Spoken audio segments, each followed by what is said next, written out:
네, 뉴스 신세계. 오늘도 헬마우스 임경빈 작가와 함께합니다. 어서 오세요. 안녕하세요. 자, 윤석열 씨 구속영장 심사가요. 네. 모레 있는 거죠, 이제? 네, 예. 서울중앙지법에서 오늘 날짜를 고지를 했습니다. 모레 9일 오후 2시 15분이고요. 예. 남세진 영장전담 부장판사가 심리를 진행을 합니다. 영장 발부는 뭐 그동안의 통상적인 사례를 보면 그날 밤 늦게나 뭐 예. 10일 새벽 뭐 이때쯤에 이제 판가름이 그렇죠. 날 걸로 보이고 신문 당일에는 윤석열 씨가 직접 법정에 출석해서 자기 변론을 한다고 합니다. 예. 원래도 이제 피의자들 같은 경우에 영장신문 기일에는 많이들 나옵니다. 예. 그래서 이제 본인의 혐의 관련된 입장을 자기가 직접 밝히는 경우가 많은데 윤석열 씨 같은 경우도 지난 1월 18일에 그때 이제 대통령으로 재직하고 있었던 시절인데도 예. 영장 실질 심사에 출석을 해가지고 직접 발언을 했던 바가 있습니다. 이번에도 네. 뭐 본인을 위한 어떤 소명들을 할 걸로 보이고 일단 지난 6일까지 윤석열 씨에 대해서 이제 두 번 특검이 예. 조사를 했습니다. 1차 소환, 2차 소환 두 번을 했는데 그 두 차례 조사를 마치고 나서 거의 곧바로 어제 일요일 오후에 구속영장을 청구한 게 확인이 됐습니다. 예. 오늘 이제 영장 청구된 내용을 보니까 영장 청구서만 해도 66쪽 분량, 상당히 좀 분량이 좀 많은 편이고요. 예. 이게 이제 혐의들도 많습니다. 특수공무집행 방해죄, 대통령 경호법 위반, 그리고 직권남용 권리행사 방해, 예. 그리고 허위 공문서 작성 등등의 혐의가 적용이 됐는데 일단 뭐 가장 좀 많이 알려져 있는 거는 특수공무집행 방해입니다. 예. 공수처와 경찰에서 체포영장 집행을 하려고 했을 때 계속해서 이제 체포영장 집행을 방해하고 예. 경호처를 동원해서 이걸 막으려고 했었던 혐의. 경호처에 지시한 혐의들이 이제 포함이 돼 있고 그리고 윤석열 씨가 이제 계엄 선포 직전에 열렸던 이 국무회의라고 주장하는 회의체 거기에 이제 원래 같으면 이제 정족수를 넘어서는 모든 장관들한테 연락해서 모일 수 있도록 해야 네. 되는데 특정 국무위원만 소집을 해서 통보를 받지 못한 사람들은 예를 들면 이제 이주호 부총리나 뭐 다른 국무위원들 같은 경우는 아예 출석을 못했기 때문에 계엄 선포와 관련된 심의권을 장관들이 방해를 받았다. 예. 그래서 이제 그런 혐의가 또 적용이 돼 있고요.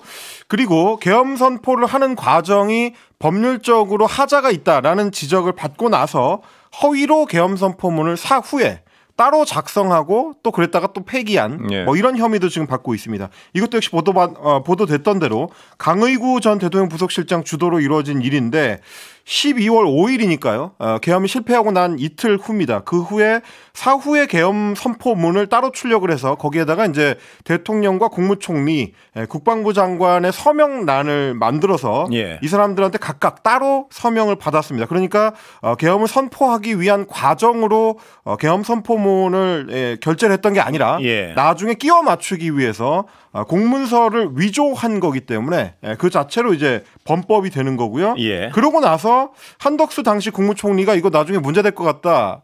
내 거 폐기해달라고 요청을 해서 그걸 또 폐기를 했습니다. 예. 근데 이제 대통령실에서 생산하는 모든 문서는 생산되는 순간부터 대통령 기록물이 되기 때문에 생산한 공적 문건을 자기 마음대로 아무런 이제 정당한 과정 없이 폐기를 했다. 그래서 그 자체로도 또 범죄가 된다. 예. 이게 지금 이제 추가된 혐의들입니다.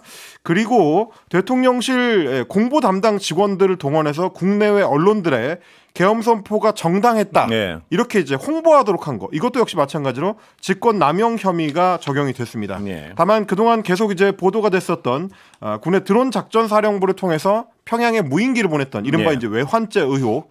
이 혐의는 수사가 충분하지 않다고 판단을 했는지 이번에 이제 체포영장 청구에는 포함되지 않았습니다. 예. 우리가 깜빡한 게 하나 있는데요. 네. 안내 방송을. 내일부터 청취율 조사 기간인데 혹시 들은 거 없죠?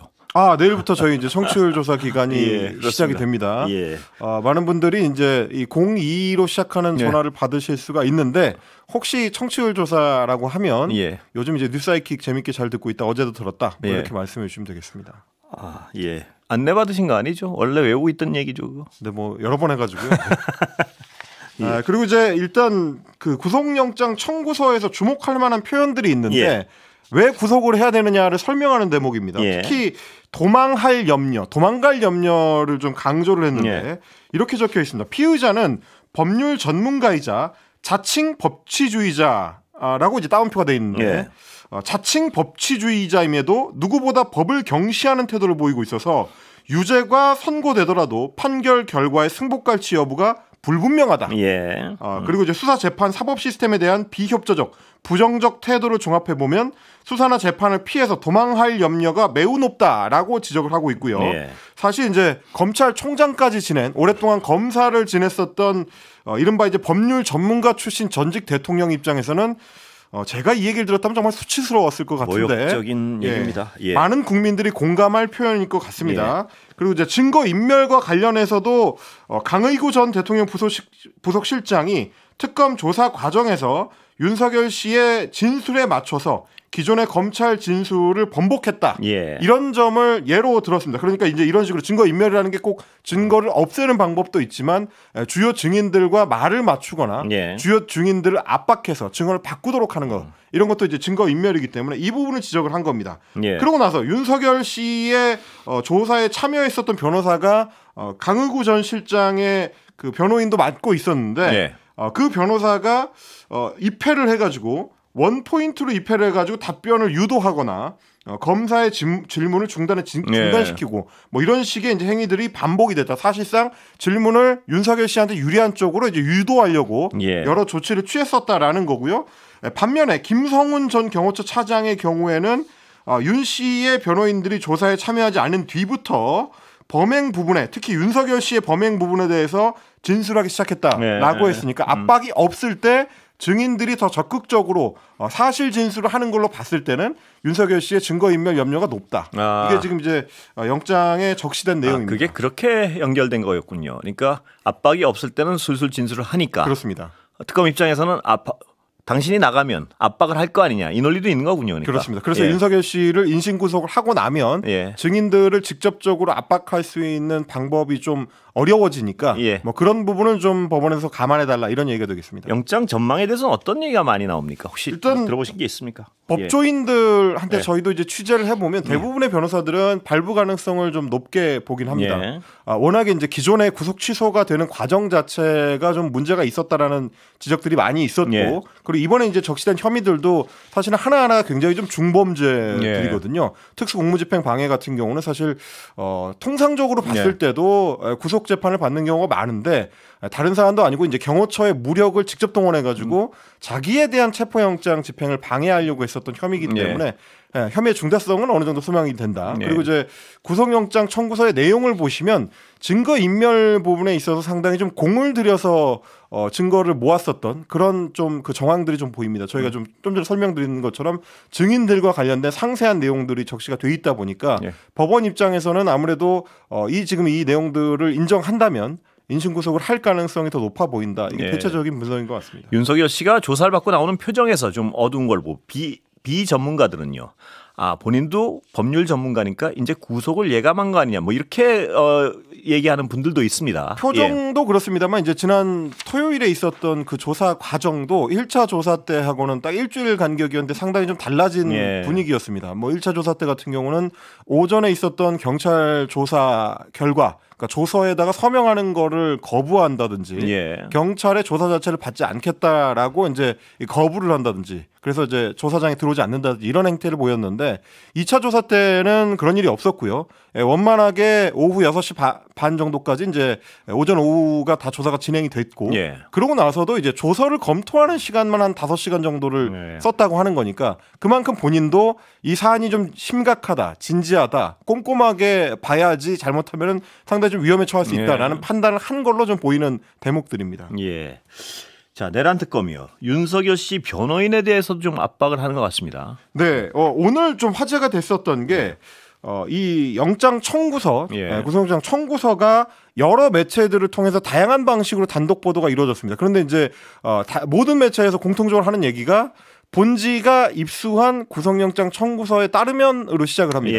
그러니까 구속영장 청구서가 언론 매체들에 다 가 있었다라는 얘기가 되는 건데요. 뭐 이제 언론 현장에서 이른바 이제 쪼개기 보도라고 하는데 각 매체들이 조금씩 잘라서 단독 보도 형태로 영장 청구서 내용을 소개를 했습니다.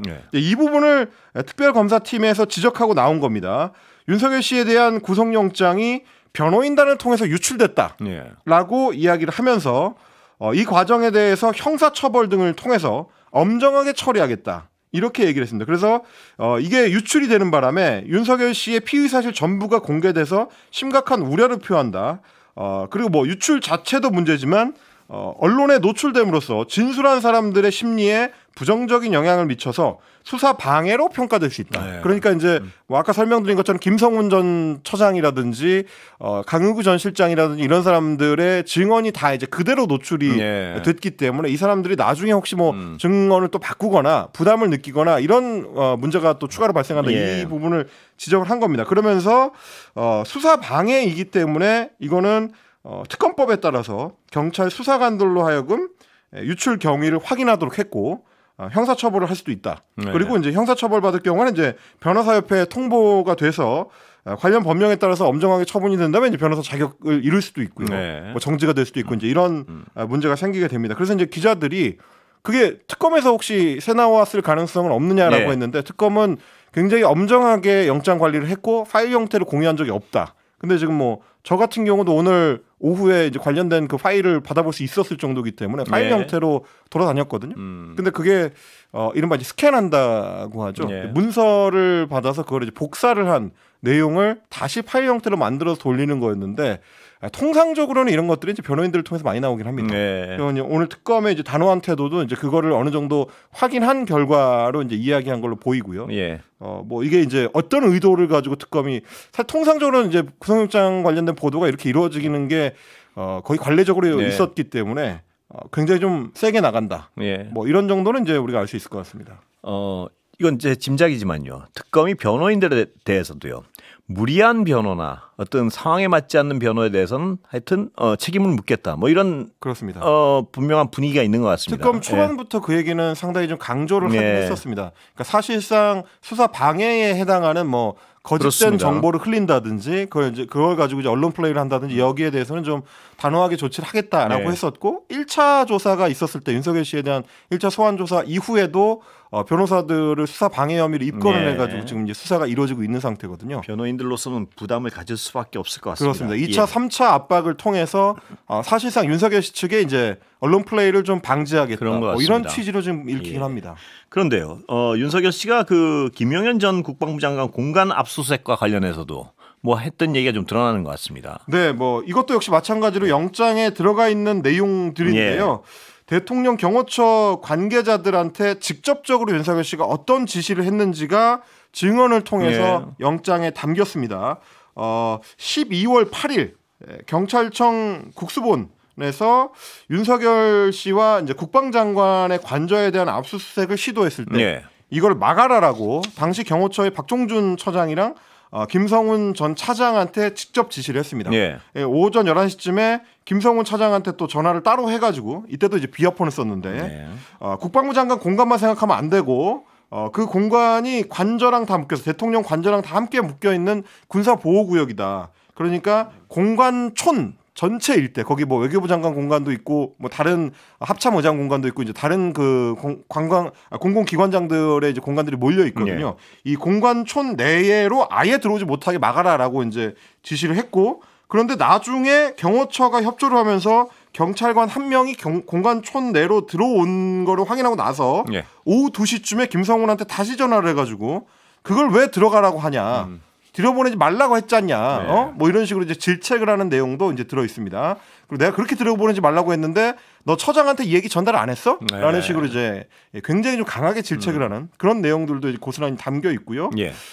그리고 또 체포 관련된 상황이 급박하게 돌아가니까 경호처가 이제 매일 간부회의를 소집을 했는데 거기서 이제 김성훈 전 차장이 공수처가 받은 영장은 서울 서부지법에서 받은 거기 때문에 불법 영장이다. 이런 식으로 이제 윤석열 씨의 말을 그대로 이제 옮긴다든지 혹은 미친 X들 오면 다 때려잡자라고 이야기를 하면서 무력을 이제 행사할 수 있다라는 취지의 이야기를 간부들과 나누고 이렇게 영장 집행을 막으려는 결의를 다지고 이런 내용들도 오늘 이제 구속영장에 포함이 돼 있었습니다. 자, 김건희 특검도요. 수사의 속도가 좀 붙는 것 같습니다. 네, 김건희 특검은 지금 이제 두 가지 트랙에서 좀 속도가 납니다. 하나는 서울 양평 고속도로의 노선 종점을 변경한 이른바 이제 양평 고속도로 의혹인데 특검팀이 이제 그 당시 국토부 장관이었던 원희룡 전 장관 그리고 이제 양평군청에서 이 사업을 추진했던 공무원들을 다 출국 금지를 했고요. 그리고 이제 김선교 국민의힘 의원도 그 당시에 이제 관련 내용을 자기가 뭐 중간에서 조율을 했다 이런 식의 주장을 한 바가 있는데 역시 출국 금지 조치가 됐고 예. 이렇게 이제 잇따라서 출국 금지 조치가 되고 이제 오늘은 용역 업체들, 그러니까 노선 변경의 타당성 조사를 맡았던 용역 업체들의 임직원들에 대해서도 출국 금지가 된 걸로 봐서는 구체적으로 수사 대상이 누가 될지가 좀 표면이 나오고 있는 양상이고요. 그리고 지난주에 압수수색이 이루어졌던 삼부토건에 대해서도 수사가 좀 속도가 나고 있습니다. 일단 금융위가 고발한 조성옥 삼부토건 전 회장 그리고 이제 삼부토건의 관계자들도 조만간 조사를 받게 될 걸로 보이고 모두 출국 금지가 된 상태입니다. 그리고 이 외에도 오늘은 또 이제 최상병 특검, 최해병 순직 특검, 순직 해병 특검에도 이제 진척이 좀 있었는데 김계원 전 해병대 사령관이 오늘 소환 조사를 받고 있습니다. 김계원 사령관 같은 경우는 이른바 이제 VIP 경로설에 있어서 핵심 연결고리가 되는 인물이고, 그리고 박정훈 당시 해병대 수사단장한테 VIP의 경로를 전달한 사람으로도 이제 알려져 있습니다. 그래서 오늘 일단 김 전 사령관을 상대로 해가지고 임성근 전 해병대 1사단장의 업무상 과실치사 혐의에 대한 이제 참고인 조사를 먼저 하고, 그러고 나서 이제 VIP 경로설과 관련된 내용도 추가로 조사를 할 걸로 보입니다. 그리고 지금 이제 속속 들어오는 얘기들을 보니까 임성근 전 사단장의 부인이 이름이 본격적으로 보도 지면에 올라왔습니다. 지금 김건희 씨의 측근과 연락을 주고받은 정황을 공수처와 특검에서 확인을 했다라는 거고요. 그러니까 이제 이른바 이제 임성근 구명 로비설에서 연결고리가 충분하지 않다라는 얘기가 있었는데 이종호 전 블랙펄 인베스트먼트 대표를 뿐만이 아니고 임 전 사단장의 부인이 구명 작업에도 중요한 역할을 하지 않았느냐 이런 점을 지금 이제 공수처가 확인했던 것 같습니다. 이 내용은 역시 특검에 넘어가서 특검에서 이제 추가 조사를 하게 될 걸로 보이고, 그리고 이제 김계환 전 해병대 사령관과 관련해서도 단독 보도가 하나 나왔는데요. 조사 과정에서 박정훈이 지금 이 내용, 그러니까 VIP 경로설과 관련된 내용을 알고 있다라는 취지의 이야기가 담겨 있는 통화 녹음 파일을 특검에서 확보를 했고, 이 통화 녹음 파일을 김계환 전 사령관한테 증거로 내밀면서 지금 피의자 조사를 했다라고 합니다. 그 당시에 이 박 전 수사단장이 VIP 경로설에 대해서 알고 있고 폭로 가능성이 있으니까 이거를 막아야 한다라는 취지의 대화를 그 당시에 이제 그 다른 인물과 이제 했다라는 거고요. 이거를 이제 공수처에서 조사 과정에서 확보해서 특검팀으로 넘겼다 이런 얘기입니다. 하나하나 어떤 단독 경쟁이 불이 붙고 있군요. 그렇습니다. 수사에 상당히 좀 자세한 내용들이 좀 드러나고 있는 것 같습니다. 시간 짧게 남았는데요. 안철수 의원은요, 혁신위원장 몇 분 만에 사퇴를 했습니다. 이건 네, 지난주에 혁신위원장직을 받아들였는데 닷새를 채우지 못하고 혁신위원장직을 사퇴를 했습니다. 그러면서 혁신위원회를 구성하는 과정이 날치기로 이루어졌다 이렇게 주장을 했습니다. 합의되지 않은 날치기 혁신위원회를 거부한다. 이게 오늘 이제 기자회견의 내용이었고, 혁신의 문을 열기도 전에 거대한 벽에 부딪혔다.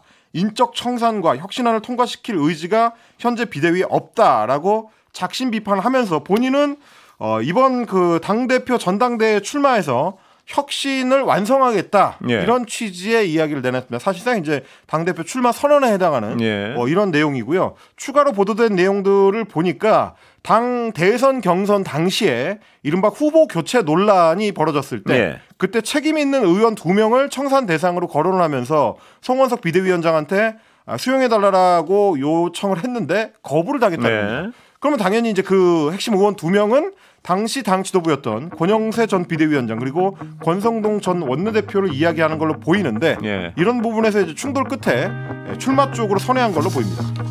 복잡하군요. 당 사정이. 여기까지 듣겠습니다. 임경빈 작가였습니다. 고맙습니다.